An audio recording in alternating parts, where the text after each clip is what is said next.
Hi, I'm Kadijah, and today I will be reading Alex the Ant Goes to the Beach. The author of this book is Wayne Dickey, and it is illustrated by Abby Passia. Oh boy, Alex exclaimed as he got out of bed. I'm going to the beach today. The older ants were going to work at the beach. One of the scout ants had found something good to bring back to the Underwood ant hill. The older ants thought it would be a good opportunity to bring the young scout with them, and the queen had agreed. It's time the young scout ventured out of Underwood, Queen Aziza proclaimed, while patting Alex on the head.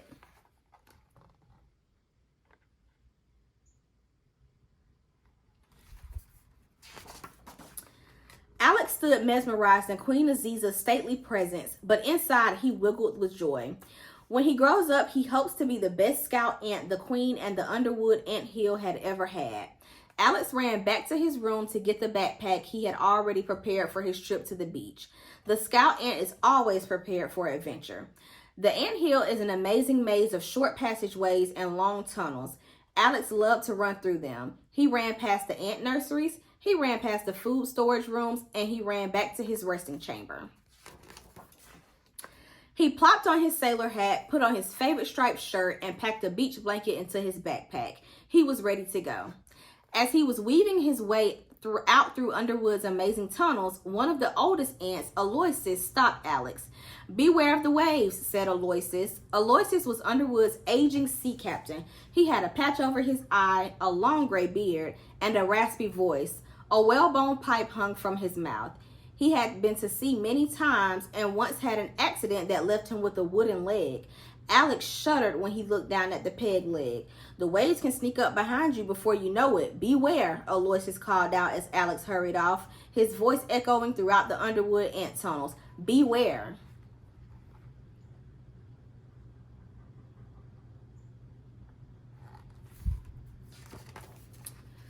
Alex was running so fast, he shot from the top of Underwood like a cannonball. The work crew had already begun marching. "Hurry up, Alex," they called. It was easy for Alex to follow the other ants because ants leave a scent trail wherever they go. Ants can smell the scent trails with their antennae. Even though Alex lagged behind, the older ants didn't worry.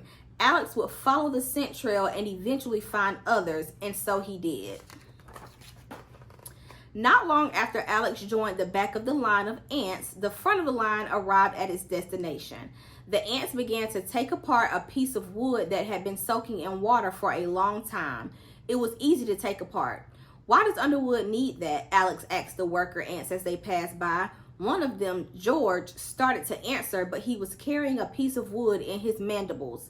So his answer sounded like he was talking with his mouth full of food. "Meanie eat it to eat," said George. Alex looked puzzled. George put down the wood he was carrying. It took him a second to catch his breath. "We needed to eat," George started to answer again. Another ant came from behind and grumbled something with his full mandible.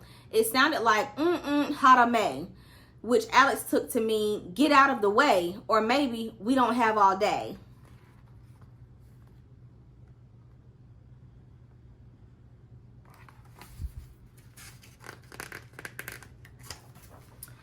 George continued to explain, "We put this deep in underground room so it can grow the yummy mold we love to eat." Yummy mold, Alex thought to himself. George, a timid fellow, felt the glares of others, so he picked up a few pieces of wood with his mandibles and scrambled back in line, saying tole su mo later, which Alex understood as "I'll tell you some more later."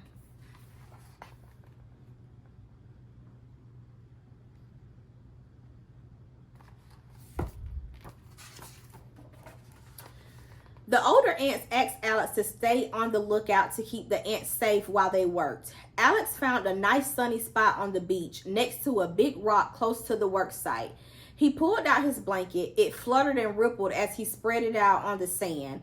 He heard the sound of ocean waves. Being a natural scout, he wanted to get a closer look at the ocean. He found a small tide pool and floated around it on a twig. He made believe he was a sailor ant aboard a big ship and yelled out, hey, skipper," and "walk the plank," and various other sailor type sayings. While floating around the tide pool, Alex looked down into the water. He saw clams and barnacles. He even saw an anemone and a sea star. Suddenly, Alex saw a fish swim toward him. It nearly tipped over Alex's twig boat. He quickly paddled back to shore. Alex jumped back onto solid ground and looked around for his scent trail. Without a scent trail, an ant can get lost. His trail must have been washed away. Alex started to panic. Alex remembered Aloysius' warning, his peg leg, and echoing voice. At that moment, Alex heard the sound of water. He turned around to look behind him and saw a wave rushing toward him. It nearly swept him up, but Alex was a fast little guy. He ran faster than the wave, despite the foam falling on his feet.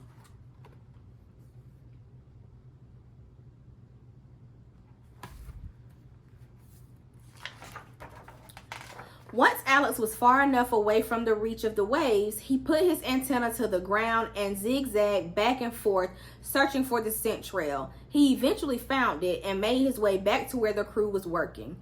"You shouldn't wander off too far. Stay close," the older ant scolded. One of the older scout ants, Ishmael, brought over Alex his prized possession, a collapsible telescope. He asked Alex to hold it for him. The other ants needed Ishmael to help move a big piece of wood. Alex climbed atop the big rock by his blanket and pretended to be a sailor in the crow's nest of a tall ship. He yelled out, "Land ho!" as he peered through the spyglass.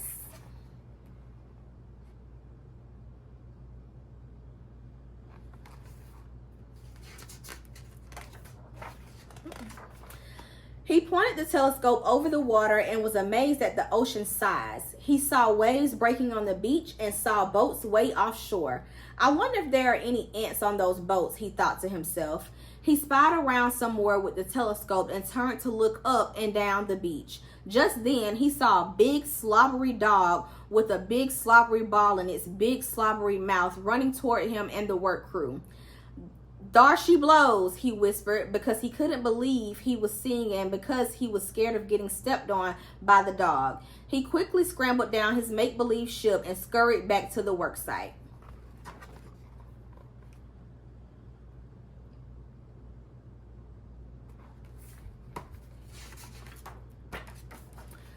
Nearly out of breath, he blurted out, "There's a big slobbery dog coming this way." Without hesitating, one of the worker ants, Sherman, yelled, "Everybody go underground now!" And just like magic, all the working ants stopped what they were doing and scuttled down into any nook and cranny or crevice they could find. Some went under twigs, others under leaves, and others just froze right where they were standing. Sherman pulled Alex beneath a rock just as the dog passed over. One big paw stepped right where Alex and Sherman had been standing and was followed by one big glop of slobbery dog goo.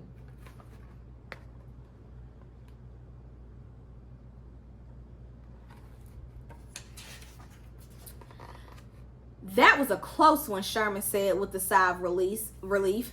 All the ants resurfaced and cheered, "Hooray for Alex! Alex saved the day." By that time, the job was nearly finished and fewer ants were returning to the work site. Someone said, "Let's go home, everybody." Alex packed his blanket into his backpack and stepped back into the line of ants marching home to Underwood. He returned the spyglass to Ishmael. "Thanks for letting me hold it." "No, you keep it," said Ishmael. "You're going to be a great scout, I can tell." Alex beamed with pride. After arriving home and having a tasty dinner of sweet mold, Alex fell asleep fast. He'd had a big day. That night, he dreamt of waves and sunsets, of seagulls and whales, and of a big ship with a round sea captain who said, "Ahoy there, matey, and welcome aboard." The end.